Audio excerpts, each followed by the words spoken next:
지금부터 여러분께서는 사랑침례교회 정동수 목사님께서 2010년 2월과 3월에 선포하신 구원 바로 알기 시리즈 설교 중에서 하나님의 특별 창조와 인간의 거짓 진화라는 제목의 세 번째 말씀을 들으시겠습니다. 우리 주 예수 그리스도의 은혜와 화평이 충만히 넘치기를 원합니다. 네, 평안하셨습니까? 네. 우리가 지난 시간에 구원 세미나를 시작하면서 구원이 무엇인가 포괄적으로 이제 살펴봤습니다. 그래서 사람의 그 삶은 하나님의 영광을 위한 것이다. 이제 그런 이야기를 하면서 우리가 이제 구원 이야기를 할 때는 단순히 그냥 한 사람이 구원받는 것 이것뿐만 아니라 나중에 맨 끝에 넘어가서는 온 우주 공간에까지 하나님이 영광을 받으시는 그 모든 것 자체를 우리가 구원이라고 이야기할 수 있다. 그렇게 이제 말씀을 드리면서 그렇게 구원이 스케일이 크지만 실질적으로 한 사람 한 사람 그 안에 하나님이 하나님의 형상과 모습을 넣어줬기 때문에 그래서 우리 예수님이 우리 개역성경의 표현대로 얘기하면 한 사람의 혼이 온 천하보다 귀하다 그랬죠. 그 왜 귀하냐면 그 혼 안에 하나님의 품성과 하나님의 인격과 하나님의 본질이 그 안에 들어있단 말이에요. 그러니까 옆에 계신 그 분 한번 이렇게 쳐다보세요. 그 분이 하나님의 모습과 그 형상으로 만들어져 갖고 온 천하보다 귀한 존재라는 거예요. 그게 예수님의 말씀이에요. 그렇기 때문에 결국 시작은 구원이라고 하는 거 이거 이야기할 때 끝에 가서는 온 우주 공간에까지 이르고 여기 이러한 이 공간뿐만 아니라 영적인 세계, 그래서 마귀와 그의 존재들까지 완전히 하나님께서 굴복을 시키고 파멸시키는, 그래서 하나님의 뜻이 영계에까지 완전히 이르는 이러한 전체적인 그런 구원을 이야기하지만 개인에게 있어서 가장 중요한 것은 예수님께서 온 천하보다도 귀하다 이렇게 말씀해 주신 그 한 사람의 혼입니다. 그래서 그 혼이 구원받는 것이 가장 중요하기 때문에 그래서 개인 구원의 문제를 우리가 집중적으로 이 세미나에서 다룬다 이렇게 이야기를 했어요. 그래서 이제 그 이야기를 하면서 그럼 구원을 어디서 시작해야 되느냐 하면 기원의 문제에서부터 시작해야 된다. 내가 어디서부터 왔는지를 알아야 내가 왜 여기 존재하고 있는지도 알게 되고 그 다음에 맨 마지막에 나는 어디로 갈 건지 거기도 이제 관심을 가질 수 있거든요. 그래서 이제 기원 문제가 구원에 있어서 가장 중요하다. 그래서 여러분 창세기 책이라고 하는 거 가서 보셔도 마태복음이 먼저 나오지 않잖아요. 출애굽기가 먼저 나오지 않아요. 성경에 가장 먼저 나오는 책은 창세기예요. 맞죠? 우리말로는 창세기 그렇게 이제 기록을 했으니까 세상을 창조하신 이야기인가 보다 이렇게 생각하기 쉬운데 원래 뜻은 기원이란 뜻이에요. 원래 히브리 말에 창세기라고 하는 그 책의 이름은 기원이라는 뜻이에요. 기원. 그러니까 하나님께서 처음부터 일이 어떻게 되었는가 그걸 보여주는 책이 창세기입니다. 그러니까 창세기부터 시작을 해서 계시록은 맨 마지막 것까지 기록을 하고 있거든요. 그래서 기원 문제를 우리가 잘 이해를 해야만 사람의 구원 문제도 분명하게 성경적으로 대답을 할 수 있다. 이제 그렇게 이제 생각해 볼 수가 있습니다. 그래서 첫 번째 나온 게 그럼 나는 어디에서 왔느냐?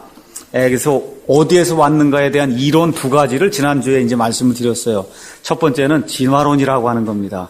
그거는 무에서 갑자기 유가 생겨나서 아무것도 없던 곳에서 돌덩어리 흙탕물에서 갑자기 아메바가 형성이 돼서 그래서 뭐 고기도 되고 물고기도 되고 개구리도 되고 하여튼 뭐 나중에 새도 되고 또 한쪽으로 가서는 고양이도 되고 원숭이도 되고 나중에 사람이 됐다. 그렇게 이야기하는 겁니다. 근데 그거는 불가능하다 그랬어요. 그런 일이 생긴 적도 없고 지금에 생기지도 않고 앞으로도 생기지도 않고 이 땅 속에 있는 화석에도 그런 게 하나도 중간 단계가 하나도 없습니다. 지금 이 땅에서도 중간 단계가 하나도 없어요. 하늘 위에도 중간 단계가 하나도 없습니다. 그래서 과학적으로 증명할 수 없으며 단지 과학자들이라고 하는 사람들이 이야기하는 머릿속에서만 일어나는 그러한 상상의 과정이다. 제가 이제 이렇게 설명을 드렸습니다. 그 다음에 이제 요새 말세가 되다 보니까 옛날에 이제 저 밖에 있는 외부 세계에 사람들이 UFO를 타고 와서 그래서 뭐 인간 무슨 유전공학 같은 걸 해갖고 그래서 이 원숭이들을 이렇게 개량해갖고, 그래갖고 이제 사람이 됐다. 이제 이런 이론이 많이 나와서 요새 뭐 SF, 사이언스 픽션, 영화 나오는 거 보면 거의 다 이론이 그거거든요. 외계인들이 와갖고 인류를 구출해준다 그러고, 과거에 무슨 큰 문명을 만들어 놨다 그러고, 등등 이제 이런 것들을 이야기한다. 그러면서 제가 이제 말씀드린 게 그 사람들이 얘기하는 것 자체도 이미 뭘 얘기하냐 하면 지적 설계가 없인 사람이 안 나온다는 걸 얘기한다 그랬습니다. 맞죠? 그러면 그 우주인들은 어디서 왔냐 이거예요. 또 근본적으로 더 끝으로 가서 제가 이제 이번 주에 강의를 시작하면서 저는 이제 연력학, 또 열전달이라고 하는 걸 이제 가르치면은 에너지를 가르치는 거예요. 에너지가 형성이 어떻게 되고 어떻게 전달이 되느냐. 그래서 이제 에너지 제1법칙, 그 다음에 에너지 이제 연력학 제2법칙 이런 것들이 이제 가르치다 보면 이제 이번 첫 시간이 이제 되니까 이제 가서 이제 물어보죠. 지금 온 우주 만물의 질량하고 에너지하고 1000년 전에 온 우주 만물의 질량하고 에너지는 어떻겠냐. 그럼 어떨 것 같아요, 여러분? 똑같아요. 에너지는 아니면 질량은 생성되지도 않고 소멸되지도 않고 보존만 되기 때문에 똑같습니다. 지금이나 1000년 전이나 온 우주 만물의 질량을 재면 똑같아요. 온 우주 만물의 에너지를 재면 똑같습니다.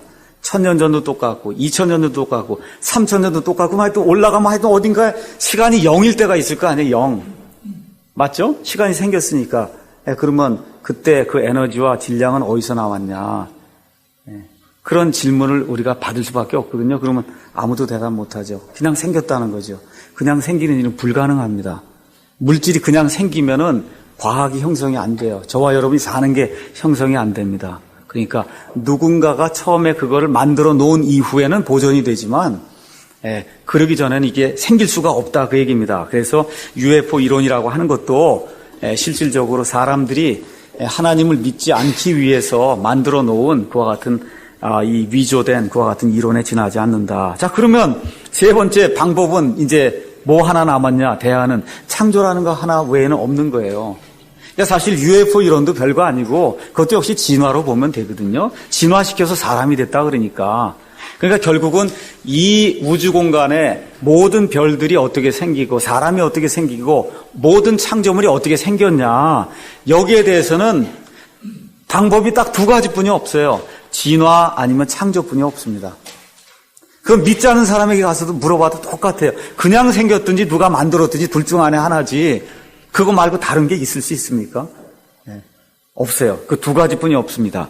자, 그래서 사람보다 훨씬 뛰어난 창조자 하나님이 모든 동식물과 그 다음에 온 우주를 만들었다고 성경이 분명히 이야기합니다. 창세기 1장 1절에 하나님은 내가 존재한다, 나는 어떤 사람, 이런 존재다 이런 얘기 하지도 않으시고 처음에 하나님께서 온 우주공간, 하늘과 땅이라고 한 온 우주공간을 창조하셨다. 그렇게 이야기를 하시거든요.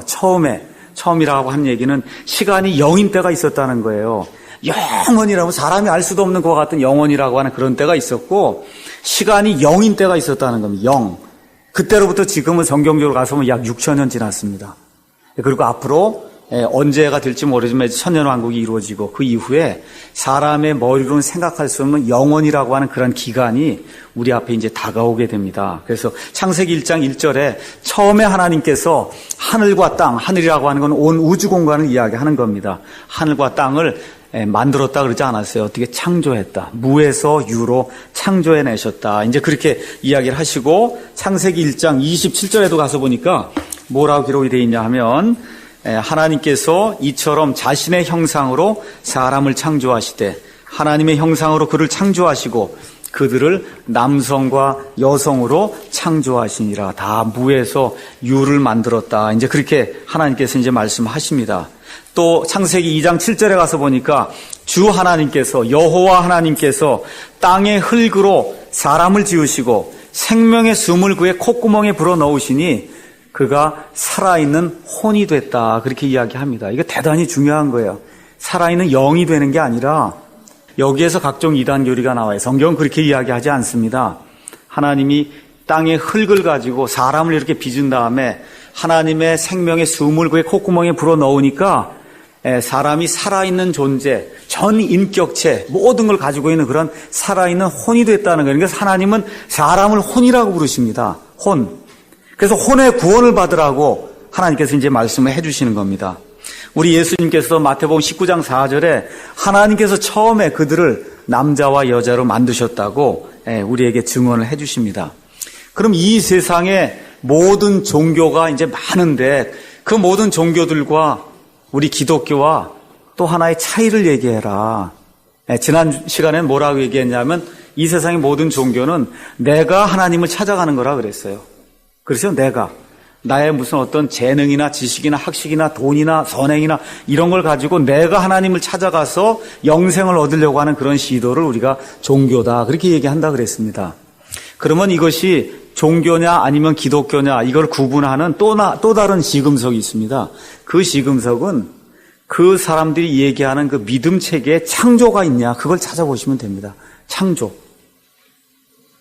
그러면은 이 세상에 소위 종교라고 하는 것 중에 창조를 주장하는 것은 기독교와 유대교뿐이 없어요. 기독교의 그 경전은 이 구약 성경과 신약 성경으로 되어 있는데 이 구약 성경은 원래가 유대인들의 경전입니다. 근데 많은 사람들 그럼 기독교에 왜 그게 필요하냐? 왜 필요하냐 하면 마태복음부터 나와 있는 신약 성경을 읽어서는 사람이 왜 죄인인지를 알지 못하잖아요. 사람이 어떻게 만들어진지 알지 못하잖아요. 그렇죠? 하나님이 어떻게 이 세상과 온 우주 만물을 만들지 알지 못하지 않습니까? 그래서 하나님께서 신약과 구약이라고 하는 이 두 가지를 다 합쳐서 하나의 성경전서로 만들어주신 거예요. 그래서 이 세상의 모든 종교가 여러 종교가 있지만 창조를 이야기하는 종교는 기독교와 유대교뿐이 없습니다.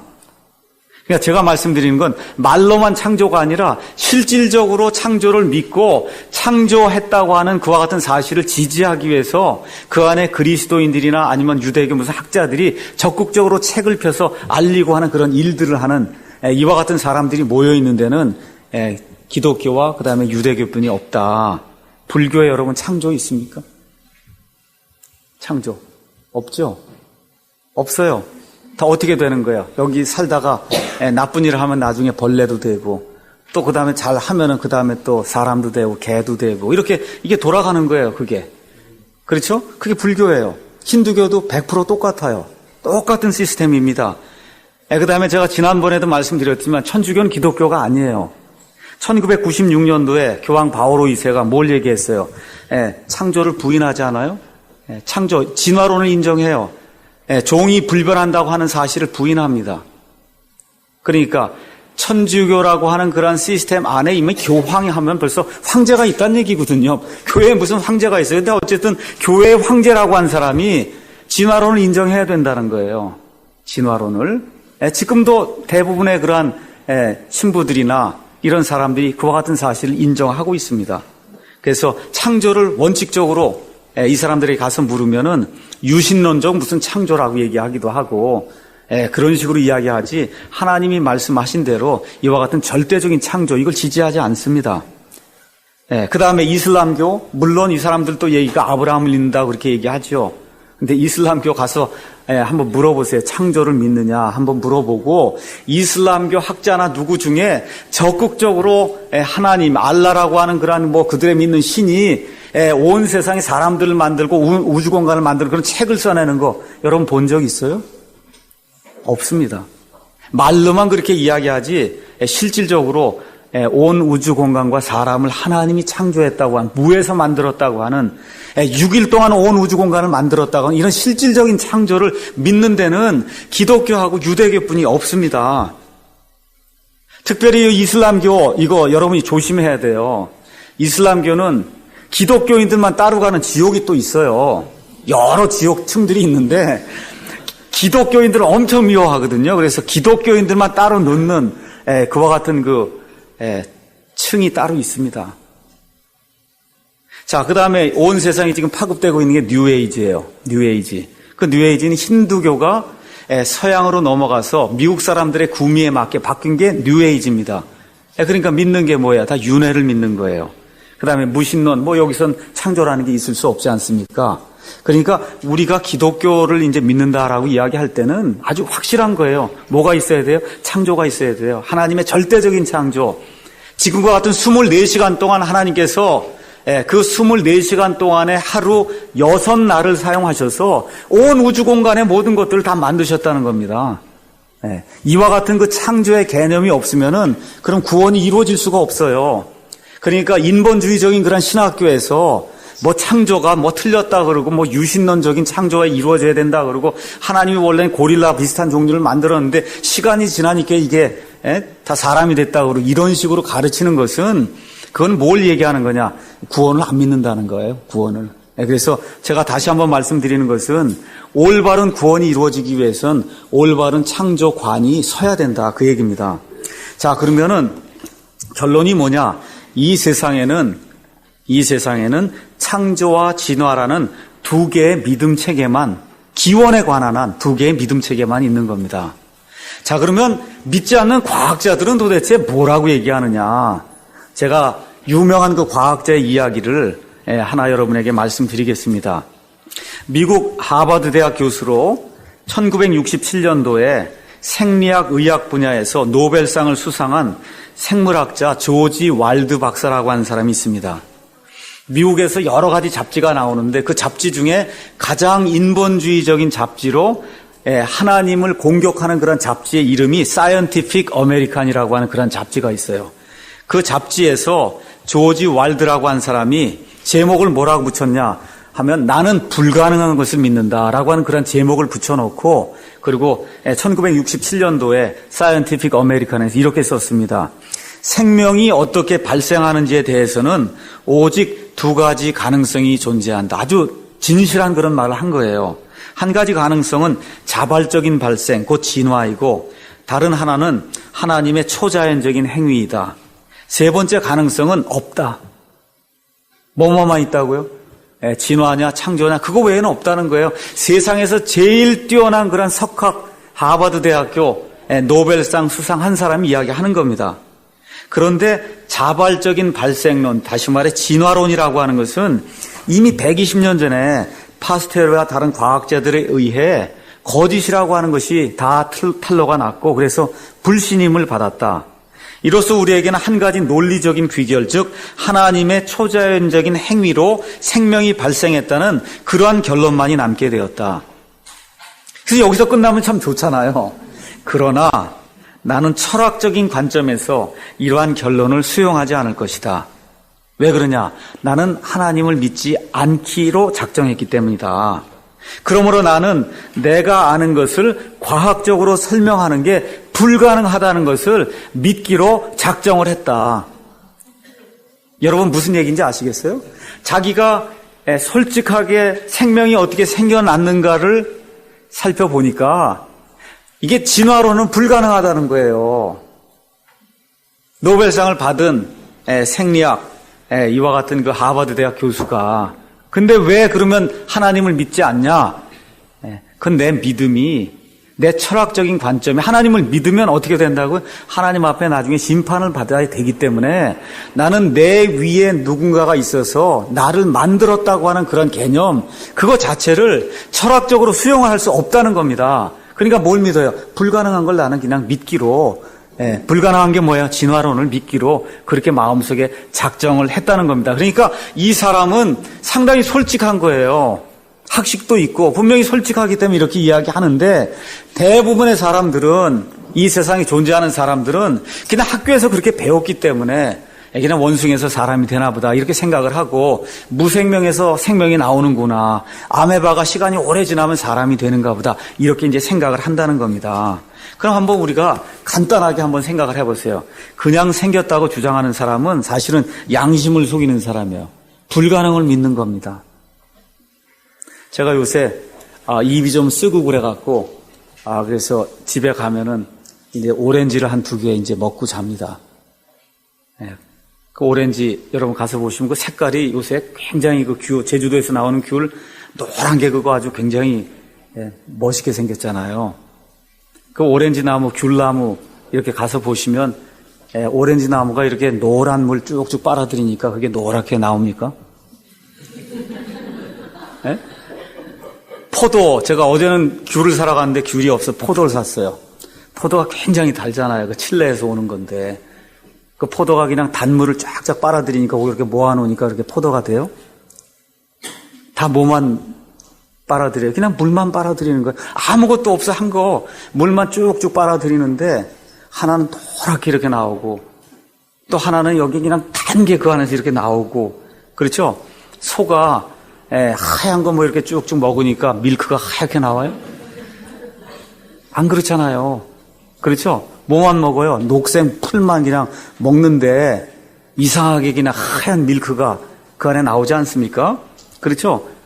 한번 집에 가서 손톱 깎을 때 한번 손톱 보세요. 야, 이게 어떻게 계속 이렇게 딱딱한 게 나오나. 이거 뭘 먹지를 않았는데 이게 딱딱한 게 자꾸 나오잖아요. 머리털도 새까만 게 이게 도대체 어떻게 이렇게 나오나. 우리 사람의 눈을 한번 가서 부부끼리 이렇게 계시면은 남편은 아내의 눈 한번 보시고 그 다음에 아내는 남편의 눈 한번 보고 아이들하고 한번 이렇게 눈 한번 가서 이렇게 보세요. 이 기가 막히잖아요, 이게. 도대체 이걸 어떻게 사람이 만들 수가 있어? 그냥 뒀더니 흙탕물에서 눈이 나왔다. 그렇게 얘기하고 미쳤다 그러지 않겠어요? 근데 그거 미친 거를 믿고 있다니까요, 대부분의 사람들이. 왜 그래요? 아까 왈드가 얘기한 그대로예요. 뭐예요? 나는 내 위에 하나님이 있어서 나를 간섭하려고 하는 거, 나를 주장하려고 하는 거, 그래서 결국은 내가 이 땅에서 삶을 산 것에 대해서 나중에 가서 그 하나님이라고 하는 절대자 앞에 회개보고를 해야 된다는 거, 난 그게 싫다는 겁니다. 그러니까 내 마음대로 살다가 그냥 내 마음대로 죽겠다, 이제 그렇게 이야기를 하고 그렇게 하나님을 마음속에 두려고 하지 않기 때문에 사람들이 창조를 믿지 않는 거지, 우리 주변에 하나님의 창조라고 하는 그냥 옆에 그냥 널려있는 게 다 하나님의 창조고 사람이 누구나 알 수 있도록 하나님이 그렇게 만들어줬다, 그렇게 이야기하고 있습니다. 그래서 성경 로마서 1장 18절에 가서 보니까 뭐라고 이제 기록이 되어 있냐면 1장 18절에 하나님의 진노가 불의 안에서 진리를 붙잡아두는 사람들의 모든 경건치 아니한 것과 불의를 대적하여 하늘로부터 계시되었나니 이는 하나님을 알만한 것이 그들 속에 분명히 드러나 있기 때문이라. 하나님께서 그것을 그들에게 보이셨느니라. 그분의 보이지 아니하는 것들 곧 그분의 영원하신 권능과 신격은 창세로부터 분명히 보이며 만들어진 것들을 통해 깨달아 알 수 있나니 그러므로 그들이 변명할 수 없느니라. 개역성경의 표현대로 하면 핑계할 수 없다. 지금 성경이 그렇게 이야기를 하고 있습니다. 그런데 그럼 또 이제 그렇게 묻는 분이 있잖아요. 이거 뭐 오렌지, 뭐 밀크 이런 거 말고 조금 더 이렇게 좀 과학적인 어떤 데이터를 좀 줘야 좀 믿을 수 있지 않습니까? 제가 일단 그러면 한번 말씀드릴게요. 인구 증가율이 지금 얼마쯤 되냐? 사람에 따라 다르지만 한 0.4에서 0.5%로 인구가 계속 이렇게 증가한다. 그게 다 알려져 있는 거예요. 그러니까 지금 인구가 68억이면 그 68억을 복리로 다 계산해서 1년, 2년 지나서 2050년 정도 되면 얼마 정도 된다 그래서 90에서 95억이 된다고 제가 지난 시간에 말씀드렸죠. 그 인구 증가율이에요. 인구 증가율 다 알려져 있어요. 대략 0.4에서 0.5%입니다. 자, 그러면 진화론자들은 언제 첫 번째 인류가 나왔다고 얘기하냐면 100만 년 전에 나왔다는 거예요. 100만 년 전에 그냥 원숭이가 딱 해갖고 이제 부부가 딱 나온 거예요. 남편과 아내가 이제 100만 년 전에. 자, 그럼 여러분 아주 간단해요. 복리로 다 계산하는 거예요. 이 두 명을 인구 증가율 몇 프로에 한 0.4에서 0.5%로 해서 그래서 100만 년 동안 사람이 계속 번성을 했으니까 아시겠죠? 그건 뭐 너무 간단한 계산이니까 그렇게 계산하면 현재 인구가 얼마가 돼야 되냐면 10에 2100승명이 돼야 됩니다. 10에 2100승명이에요. 그럼 이게 어느 정도 큰 숫자냐 하면 온 우주 공간을 채울 수 있는 전자의 숫자가 10에 130승이에요. 그 얘기는 무슨 얘기예요? 이게 불가능한 얘기거든요. 불가능한 숫자예요. 지금 인구가 얼마예요? 68억 명이라고 얘기했어요. 자, 그러면 성경 기록대로 따지면 하나님이 처음에 아담과 이브를 만들었는데 나중에 이제 노아 당시에 창세기 6장에 가서 사람들의 너무나 난폭한 그런 일들이 생기고 그 다음에 거인 종족들이 생기고 하나님이 원치 않는 그런 유전자 변형이 생겨서 그래서 천사들과 사람들의 딸들이 결합을 해서 하나님이 원치 않는 그와 같은 일들이 생기자 하나님이 노아의 대홍수를 통해서 노아의 식구 8명만을 빼고 그리고 완전히 다 멸절을 시키는 그런 기록이 나옵니다. 맞죠? 그렇게 된 이후에 방주에서 나온 사람이 몇 명이에요? 8명이에요. 8명. 그렇죠? 그게 지금부터 대략적으로 약 4,500년 전이라고 이제 생각을 해보세요. 근데 그 8명 중에 성경의 기록을 가서 보면 노아와 그의 아내가 다시 아들, 딸을 낳았다. 그 기록은 없는 것 같아요. 그러면 결국은 6명, 노아의 세 아들과 노아의 세 며느리로 말미암아 지금 온 세상에 사람이 퍼진 겁니다.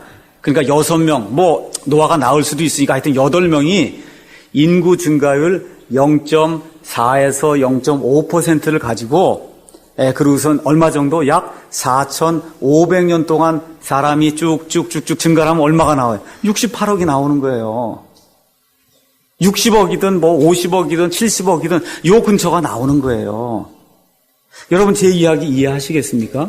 그러니까 성경의 기록이 훨씬 더 과학적이고 우리가 인구 증가율을 알고 있으니까 그 이후에는 노아의 대격변과 같이 사람이 다 완전히 죽는 그런 일이 없었으니까 그럼 전쟁도 있고 기근도 있고 해서 평균 인구 증가율이 있지 않습니까? 그걸 내서 약 4,500년 동안 복리로 다 그걸 계산하면 지금의 인구 68억 정도가 합리적으로 나올 수 있다. 그래서 노아의 대홍수는 언제라고 이제 성경적으로 보면 BC 2348년이에요. BC 2348년. 그럼 여러분 성경 기록대로 믿으시면은, 그러면 성경 기록대로 믿으시면 지금부터 약 4348년 전에 이와 같은 일이 일어났다 그 얘기입니다. 그러면 그 이후에 노아의 세 아들들로 말미암아 온 세상에 사람이 퍼진 거 맞습니까? 그럼 우리 단군 할아버지도 그 이후에 나왔겠죠? 맞아요? 맞잖아요. 그 단군 할아버지도 그 이후에 나온 거예요. 그러면 단군의 그 기원이 우리가 소위 얘기하는 단기 아닙니까? 단기. 그렇죠? 단기가 언제냐? BC 2333년이에요. 2333년. 노아의 홍수 이후에부터 단기가 이제 시작이 되거든요. 그러니까 성경에 나와 있는 그런 모든 기록들이 실제로 이 세상에 존재하는 모든 기록하고 같아요. 여러분 한번 역사시대에 가면은 다들 어디까지 갑니까? BC 2000년까지 분이 안 가요. 중국도 BC 2000년 넘어가면 선사시대라 그러고 바빌론 문명도 BC 2000년 넘어가면 선사시대라 그래요. 인도 문명도 선사시대라. 아무것도 없어요. 왜 아무것도 없을까요? 왜 아무것도 없어요? 그 당시엔 사람이 거기 살지 않았어요.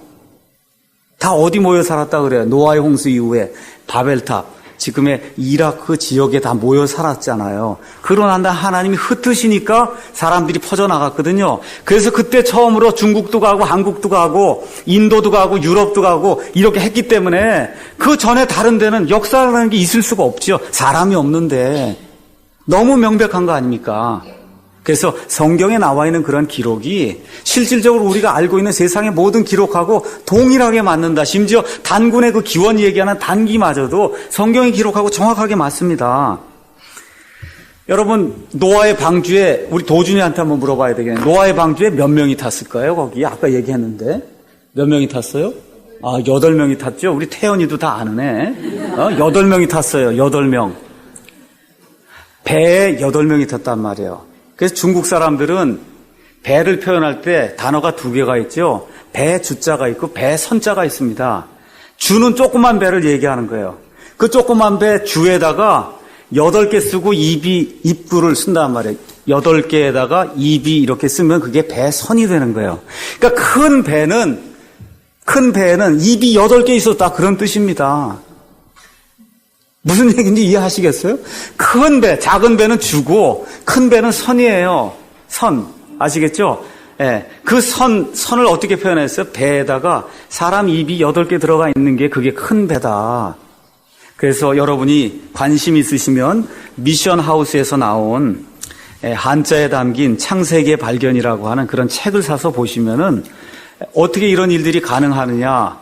바벨탑에서 중국 사람들이 다 그쪽으로 넘어가면서 그래서 이 상형 문자 안에 이 땅에 일어난 모든 일들을 그 안에 집어넣었어요. 여러분 흉악하다 할 때 흉자 있잖아요. 형이 도끼를 내려치는 게 그게 흉이에요. 누가 내려쳤어요? 가인이 아벨을 내려치는 그게 흉자예요. 그 흉. 그게 형이 도끼로 내려치는 게 흉이거든요. 그러한 것들이 이미 그러한 그 상형 문자 안에 그 성경의 내용이 그 안에 들어있어요. 너무 재미있는 책이니까 여러분이 가셔서 미션 하우스에서 나온 한자에 담긴 창세기 발견 가서 보시기 바랍니다. 자, 그래서 인구 증가율이라든지 이런 것들을 봐서 또 선사시대, 역사시대, 그렇죠? 그 다음에 뭐 단군 기원, 뭐 여러 가지 이런 정황들이 다 뭐를 지지하냐? 성경을 지지해요.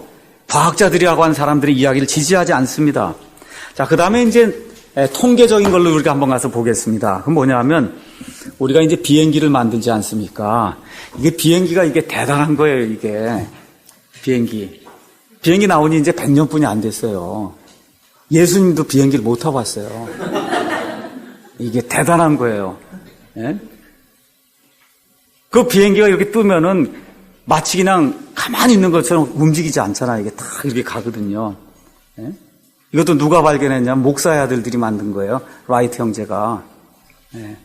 자, 그런데 이 비행기를 날리려면 비행기를 만들어야 되는데 그 안에 들어가는 부품이 작은 비행기는 100만 개. 그 다음에 여러분 우주 왕복선이라는 거 있죠? 예, 뭐 저쪽 어디 갔다가 다시 들어오고 하는 그런 우주 왕복선 하려면 모르긴 해도 한 1000만 개의 그러한 부품이 있어야 우주 왕복선이 만들어집니다. 그 중에 하나라도 뭐가 잘못되면 어떻게 돼? 터져서 폭발하고 사고가 나는 거예요. 그럼 여러분 다 어떻게 이게 만들어졌다고 생각하세요? 과학자들이, 엔지니어들이 머리를 써서 고안을 해서 1000만 개 부품을 다 그려갖고 그걸 만들어갖고 설계도에다가 해서 그걸 하나하나 제대로 넣는 걸 다 만들어서 그렇게 해서 우리가 지난번에 하나 쐈는데 인공위성 하나 쐈잖아요. 근데 어떻게 됐어요? 미아가 됐다 그랬잖아요. 뭔가가 지금 잘못돼 갖고. 그렇죠? 그렇게 되는 거예요. 그런 걸 그냥 하늘에서 뚝 떨어졌다 그렇게 얘기할 사람 있어요? 아니면 부품 1000만 개이랑 10년 동안 흔드니까 우주선이 딱 되더라. 여러분 그런 거 본 사람 있어요? 부품 100만 개 가져다 주고 그리고 막 흔들었더니 10년 지나니까 우주 왕복선이 나왔다는 다 미쳤다 그러지 않을 겁니까? 그렇게 얘기하지 않겠습니까? 자, 그러면 이 세상에 존재하는 그런 조그만 것들도 다 이렇게 뭔가 디자인을 하고 그리고 거기 설계도에 맞춰갖고 그렇게 해야만 기능을 발휘한다 그 얘기죠. 그럼 뭐 우리 우주 공간에 있는 그와 같은 그 별들을 한번 보자 이거예요. 우주 공간에. 우리가 지금 대한민국이 굉장히 크고 지구가 굉장히 큰 걸로 이렇게 생각을 하는데 사실 대한민국이나 지구는 특히 지구는 태양계의 한 행성으로 우리 은하에서 흔적조차 발견할 수 없는 이런 티끌만한 그런 존재다. 이거 다 알고 있는 사실입니다. 근데 이 은하가 또 모여서 또 은하가 되고 은하가 모여서 은하가 되고 이렇게 되는데 우리 은하는 크기가 작은 그런 은하에 불과해요. 근데 이 은하 안에 몇 개의 별이 있냐? 1000억 개의 별이 있는 거예요. 아까 비행기 부품이 몇 개? 많아야 1000만 개 이런데 한 은하 안에 별이 1000억 개가 있는데 부딪혀요, 안 부딪혀요? 안 부딪혀요. 지금 계속 돌고 있어요. 그렇죠? 놀랍게 그러한 질서를 유지하면서 돌고 있어요. 근데 이렇게 은하들 수십 개가 모이면 은하군이 되고 이 은하군이 모이면 은하단이 되고 은하단이 모이면 초은하단이 된다. 그래서 이 초은하단이 모이면 우주가 된다. 이제 사람들이 이제 그렇게 얘기하는 겁니다. 그럼 우주 공간 안에 은하가 몇 개냐? 1000억 개가 넘는다는 거예요. 그럼 별이 몇 개냐? 사람이 셀 수 없다는 겁니다. 무한대라는 게 무한대. 아시겠죠? 그럼 이런 모든 것들이 이렇게 질서를 가지고 그러한 궤도를 가지고서 이렇게 움직이면서 전혀 흐트러짐 없이 이렇게 돌아다닌다고 하는 것이 그냥 흔들어서 빅뱅에서 그냥 펑하고 튀어나오니까 그런 것들이 가능하다 이렇게 믿는다고 하면 그거는 어리석은 사람이죠. 논리적으로 말이 안 되지 않습니까? 다시 한번 말씀드리면 이 엄청난 숫자의 별들과 그 별들이 가지고 있는 질량과 또 그것들이 움직이려면 에너지가 있어야 하잖아요. 그 안에 들은 이런 에너지가 그냥 생긴다고 하는 것은 과학적으로 논리적으로 불가능하다 그 얘기입니다. 우리가 지금 여기 지구에 살고 있는데 지구와 태양과는 거리가 1억 5천만 킬로미터예요. 이게 빅뱅이 돼갖고 그냥 펑하고 튀겨 나오니까 일단 거리가 말이에요. 1억 5천 킬로로 그냥 딱 정해진다고 하는 거 여러분 믿을 수 있어요? 펑하고 뻥튀기를 튀겼더니 태양하고 지구가 그냥 그 순식간에 거리가 딱 1억 5천만 킬로미터로 고정이 되더라. 여러분 그런 거 믿을 수 있습니까? 불가능해요. 시간이 지나서 그럼 1억 5천만 킬로미터가 됐다고 생각을 해봐요. 그러면 시간이 지난 동안에 여기 하나라도 살아남을 수 있습니까? 한번 생각해 보세요. 조금이라도 거리가 멀면 추워서 다 죽고 조금이라도 거리가 더 가까워지면 어떻게 돼? 다 타서 다 죽고 거리가 얼마만큼만 돼야 되냐? 딱 1억 5,000km가 언제부터? 처음부터 그래야지. 10년만 그렇게 되면 다 죽어요. 하나도 없어요, 이 생명체가. 일주일만 그렇게 돼도 다 얼어 죽어요. 여러분, 일주일만 태양이 뜨지 않으면 다 얼어 죽습니다. 일주일만 태양이 조금만 더 가까워지면 다 타 죽습니다.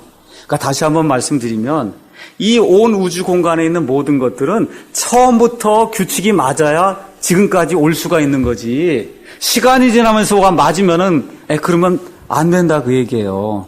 어느 분이 딱따구리 얘기를 했잖아요. 한 번에 딱따구리가 모르겠어요. 딱딱딱딱 하고 이제 하는데 머리를 갖다가 헤딩을 하잖아요. 이 나무에다가. 근데 죽질 않잖아요. 그렇죠? 근데 이제 그 사람들 얘기하는 거는 이 안에 이제 완충 장치가 들어있거든요. 그 사람들 얘기하는 건 완충 장치가 시간이 지나면서 개발이 됐다는 거예요. 진화가 됐다는 겁니다. 그럼 처음 딱따구리는 하루 지나면 다 죽었을 거 아니에요? 그거 몇 번만 하면 머리가 아파서 어떻게 살겠습니까? 그럼 종족이 보존이 안 되잖아요. 맞습니까? 예, 그러면 딱따구리가 지금까지 보존이 되려면 처음부터 완충 장치가 있어야 딱딱딱딱 해도 죽지 않고 알을 낳고 해서 여기까지 오는 거예요. 철새가 가다가 2,000km를 날아간단 말이에요. 근데 처음에는 이주 본능이 없었는데 시간이 지나다 보니까 이주 본능이 생겼다. 그럼 처음에 철새는 다 떨어져 죽었을 거 아닙니까? 바다 가다가 새끼도 낳지 못하고 그렇잖아요. 그러니까 이 세상에 있는 모든 것들은 처음에 생길 때부터 그 시스템이 완벽해서 돌아가지 않으면 지금 이 시간에 존재할 수 없다는 겁니다. 이거 제가 이야기하는 게 여러분 논리적으로 이해가 되세요? 이거 너무 쉬운 거예요. 이거 중학교, 초등학교 애들도 다 하는 거예요. 예, 다만 과학자가 아니라 그러니까 주눅이 들어서 아닌가 보다 이렇게 하는 거지. 다 하는 얘기입니다. 이게 어려운 얘기가 아니에요. 지구는 산소가 전체 우리가 이거 숨 쉬는 거 이런 공기 중에 산소가 딱 21%가 들어있어요. 산소가 더 많아도 죽습니다. 독이 됩니다. 산소가 너무 적으면 사람이 살 수가 없어요. 얼마만큼 있어야 돼요? 딱 21%만 있어야 돼요. 21%. 하나님이 또 지구를 만들어 놓고 지구에서부터 약 40km 상공에 성층권이라고 하는 걸 만들어 놔서 그 성층권에 오존층을 하나님이 만들어 놨어요. 그 오존층이 없으면은 태양으로부터 들어오는 그와 같은 자외선이 있는데 그 자외선이 그냥 사람에게 투과가 돼서 들어오면 피부암이 생기고 백내장이 생겨서 사람이 다 죽을 수밖에 없습니다. 그게 시간이 지나다 보니까 오존층이 형성이 돼. 이런 일은 있을 수 없거든요. 처음에 생길 때부터 오존층이 있어야 사람이 지금까지 살 수 있는 거예요. 지구가 얼마나 기울어졌어요? 23.5도 지금 기울어졌어요. 이번에 아이티 지진 나고 칠레 지진이 나서 지구 축이 0. 몇 도가 이렇게 기울어졌다. 그런 얘기 들으셨죠? 예. 23.5도가 기울어졌어요. 이 23.5도가 있어야만 사계절이 생겨요. 여름과 겨울이 생기고 또 그렇게 하고 또 어떤 일이 생기냐. 그게 있어야 곡창지대가 북쪽에서 형성이 될 수 있어요. 그게 캐나다와 미국이에요. 그 캐나다와 미국이 식량을 안 대주면 지금 중국과 러시아 다 죽습니다. 우리나라도 마찬가지잖아요. 지금 미국이 식량을 안 팔면은 우리 자급자족이 안 되잖아요. 전 세계가 지금 그렇게 돼 있어요. 그것도 북반구에서 그렇게 나도록 하나님이 이렇게 만들어줬어요. 자, 그래서 이와 같은 것들을 보면서 하나님이 신비하게 이런 것들을 만들었다. 그래도 또 안 믿는 사람들이 있어요. 근데 성경에 이런 얘기는 없는 거 아닙니까? 23.5도 이런 건 성경에 없는 거니까 성경에 있는 얘기로 한번 좀 증명을 해주면 어떻습니까? 옛날에 여러분 그리스 로마 신화를 이제 가서 보시면은 그리스 로마 사람들은 이 지구를 메고 있는 신이 있다고 생각했어요. 지구. 그 신의 이름이 아틀라스예요. 여러분 아틀라스 타이어 이런 거 아시죠? 아틀라스 배터리 그런 거 할 때 아틀라스. 그래서 아틀라스가 이렇게 하고서 지구를 이렇게 메고 있는 거예요. 들고 있는 건데 이 아틀라스가 감기가 걸리거나 하면 애취하면 이제 지진이 생기는 겁니다. 지진이. 사람들이 그렇게 생각을 했단 말이에요. 아시겠죠? 지금부터 얼마 전에 대략적으로 2000년에서 3000년 전에 사람들이 하여튼 아틀라스에게 문제가 생기면 지진이 생기고 큰일이 생기는 거나 이렇게 무지하게 살았습니다. 그런데 성경은 그렇게 얘기하지 않아요. 한번 가서 성경 보겠습니다. 욥기는 성경의 한 중간쯤에 있습니다. 욥기 26장 7절. 욥기는 지금부터 4000년 전에 기록된 책이에요. 노아의 홍수가 난 이후에 곧바로 기록된 책이 욥기입니다. 욥기 26장 7절 거기 가서 보니까 그분께서는 하나님은 북쪽을 빈 곳에 펴시며 땅이 뭐예요? 지구를 어디다 매단다 그래요? 허공에 매단다는 거예요. 지금부터 4,000년 전에 욥이 무슨 우주인이에요? 나가서 지구가 이렇게 허공에 걸려있는 거 본 적이 있어요? 없어요? 없어요. 근데 지구만 허공에 걸렸어요? 태양도 허공에 걸려있죠? 맞아요? 온 우주 공간에 있는 모든 별이 이렇게 뭐 새끼줄로 해서 이렇게 다 달아놓은 게 아니에요. 지금 다. 몽땅 다 어디에 있어요? 허공에 걸려 있어요. 하나님이 그 정도 하나님이라니까. 이렇게 들고 있다니까, 이거를 다. 여러분 이해하시겠어요? 예, 그 정도예요. 지금부터 얼마 전에, 4,000년 전에 지금 욥이 이걸 기록해 놓은 거예요. 이렇게 과학적이에요. 예, 보지 않았음에도 불구하고. 예, 이사야서 40장 가서 보겠습니다. 이사야서 40장 22절. 지금부터 약 500년 전에도 사람들이 지구는 어떻게 생겼냐. 이게 직육면체처럼 생겨갖고 사람들이 배를 타고 가다가 쭉 앞으로 나가다가 결국 많이 나가면 낭떠러지 밑으로 쭉 떨어진다. 그렇게 생각을 했어요, 사람들이. 그래서 멀리 안 나갔단 말이에요. 예. 가다가 떨어지는 낭떠러지로 생각을 했어요. 근데 이사야서 40장 여러분 22절 가서 보시면은 땅이 둥글다는 거예요. 40장 22절. 땅의 원위에 앉으시니가 바로 그분이시다. 우리 하나님이 사람들 심판하시는 분인데 그 하나님이 circle of the earth. 땅이 circle로 돼 있다는 거예요. 원으로 돼 있다는 거예요. 지금부터 얼마 전에 2700년 전에. 여러분 이해하시겠습니까?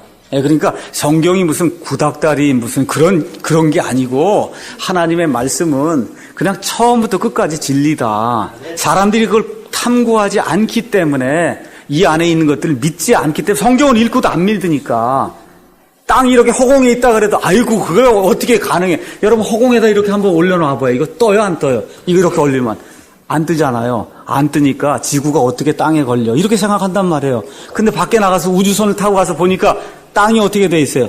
허공에 걸려 있어요. 이상하게 땅 안에 들어있는 이건 허공이 안 걸리는데 이 땅 안에 들어있는 모든 것은 다 어디에 걸려 있어요? 허공에 걸려 있어요. 이게 하나님의 신비입니다. 그러니까 과학적으로나 이런 모든 것들을 가서 이렇게 볼 때 너무너무 신기한 것들이 성경에 들어있기 때문에 저는 과학을 하는 사람이고 저도 여러 가지 의문이 많은 사람이에요. 근데 이런 것들을 보면서 그냥 자연스럽게 아 정말 기가 막히구나. 그렇게 그냥 탄복이 나오고 이렇게 되면서 여기에 하나님의 말씀에 동의를 이제 하게 됩니다. 자, 그래서 하나님이 하도 이제 답답하니까 욥을 통해서 욥기 12장 7절에 이제 이렇게 이제 기록을 해놨습니다. 욥기 12장 7절, 12장에서는 욥이 여러 가지 이 세상의 섭리에 대해서 이제 쭉 이야기하는 가운데 그 다음에 이제 12장 7절에서 10절에 하도 답답하니까 하나님의 섭리에 대해서 뭐라고 얘기하냐? 7절. 그러나 이제 짐승들에게 물어보라. 그것들이 너를 가르치리라. 공중의 날짐승들에게 물어보라. 그것들이 내게 일러주리라. 혹은 땅에게 말하라. 땅이 너를 가르치리라. 바다의 물고기들도 내게 밝히 알려주리라. 이 모든 것들을 통해 주의 손이 이 일을 이루신 줄을 누가 알지 못하느냐. 창조도 이루고 여러 가지 섭리로 하나님이 이런 모든 것들을 이루는 것들을 사람만 모르지 물고기와 심지어 새와 땅도 안다. 지금 그렇게 이야기하는 겁니다. 모든 생물의 혼과 모든 인간의 호흡이 어디에 있다고요? 그분의 손에 있느니라. 지금 얼마 전에 기록한 거라고 이게? 4,000년 전에 기록한 거예요. 4,000년 전에. 그래서 저희는 이 하나님의 말씀 안에 또 그 다음에 사람이 상식적으로 생각할 수 있는 그런 과학적인 그와 같은 데이터를 가지고 그래서 이야기하는 거예요. 뭘 이야기하는 거예요? 하나님이 모든 것을 창조하셨다. 저와 여러분을 창조하셨다. 그렇게 저는 분명하게 이제 이야기할 수가 있습니다. 자, 그럼 기원 문제는 이것으로 넘어가도록 하겠고, 자, 그러면 나는 왜 여기 있냐 이거예요. 나는 왜 여기 있는가?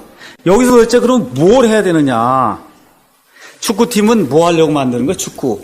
네, 축구하려고 만드는 거죠. 그렇죠. 아이스 스케이트 열심히 타요. 뭐 하려고? 우승하려고 그러고 1등 하려고 그러고 그렇게 하는 겁니다.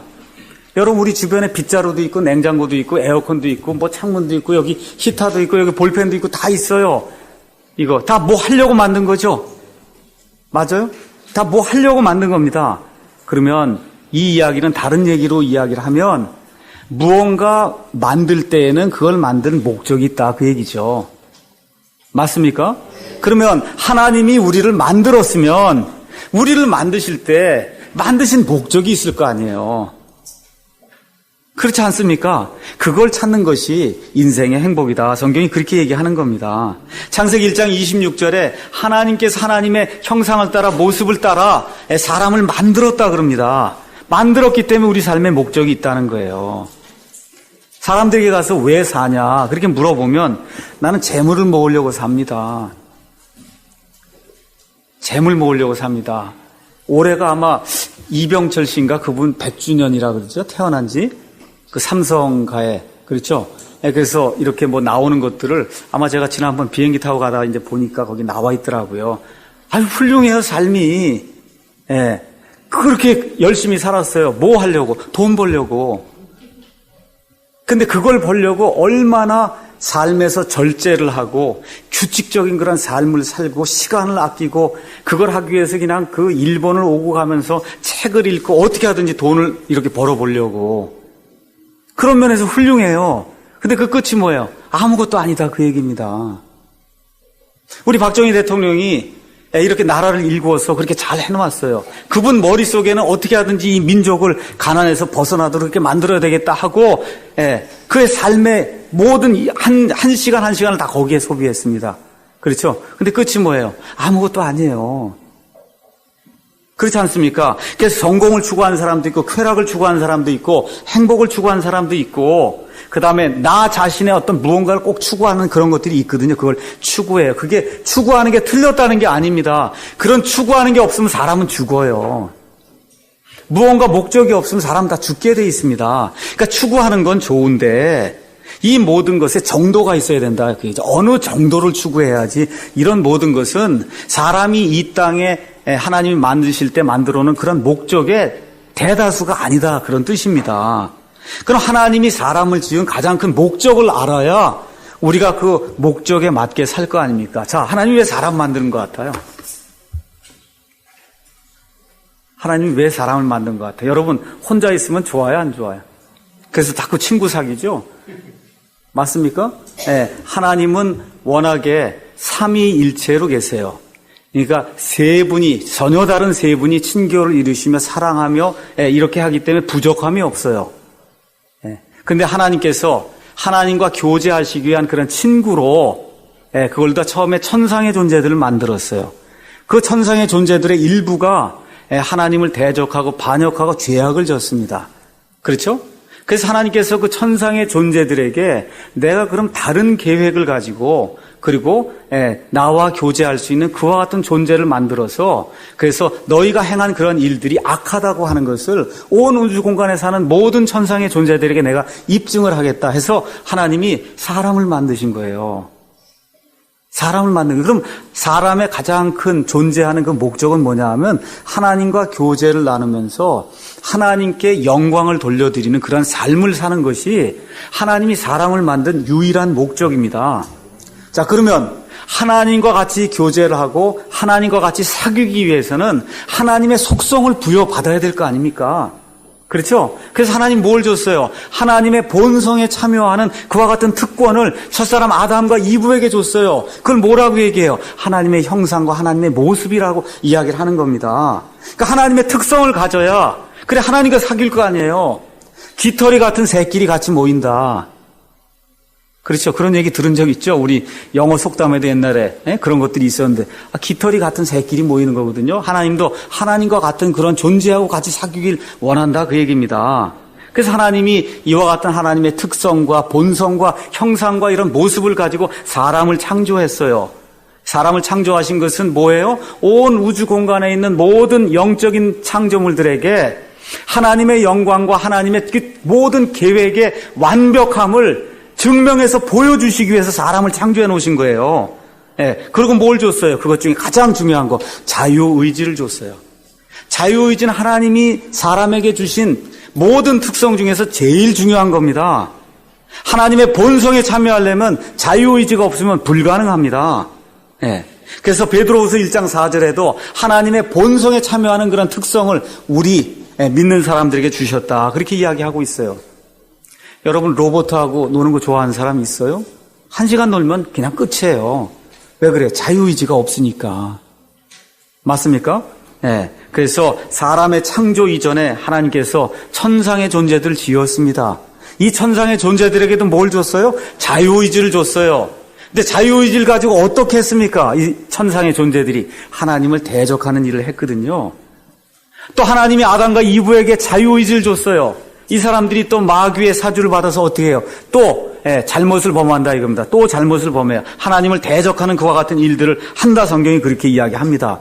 그럼 제가 물어볼게요. 하나님이 이와 같은 선물을 준 게 잘못입니까?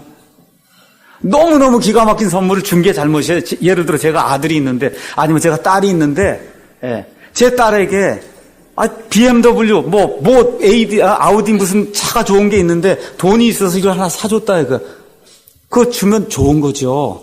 얼마나 좋은 선물을 준 겁니까? 그걸 가지고 애가 다니면서 일도 보고 얼마나 좋아요. 근데 그걸 가지고 오용하고 남용을 해갖고 하다가 자동차 사고를 낸다든지 악한 일들을 하게 되면 그런 문제가 되는 거잖아요. 맞습니까? 그러니까 제가 말씀드리는 건 선물을 준 게 잘못이 아니고 선물을 가지고 남용하고 오용을 해서 선물을 준 사람의 뜻을 어기는 게 그게 잘못이다. 그러니까 왜 하나님이 무슨 에덴 동산에 선악과 나무는 왜 뒀냐고 그런 거 얘기할 필요가 없어요. 선악과 나무는 하나님이 우리에게 주신 모든 무한대의 자유, 그 무한대의 자유 속에 하나님을 신뢰하느냐 안 하느냐 그거를 알아보기 위한 시금석으로 준 거예요. 하나님이 주신 그 무한대의 자유를 생각을 해야지 그 안에 들어있는 조그만 시금석을 가지고 그걸 좋다 나쁘다 이야기하는 것은 말이 안 됩니다. 그러면 아예 로봇으로 만들어줄까요? 그렇게 한번 물어보세요. 하나님이 당신 로봇으로 만들면 당신 좋겠습니까? 그건 또 싫다 그럴 거 아니에요. 로봇은 싫다 난. 그렇죠? 그럼 뭘 원한다는 거예요? 자유의지 가진 사람이 되길 원한다는 거 아닙니까? 그래서 하나님은 천사들과 사람이 자유의지를 선하게 쓰기를 바랬지만 하나님을 배반하고 불법과 죄를 지었습니다. 그래서 이제 마치겠습니다. 그래서 사람이 자기의 존재 목적을 이루려면 하나님을 알아야 됩니다.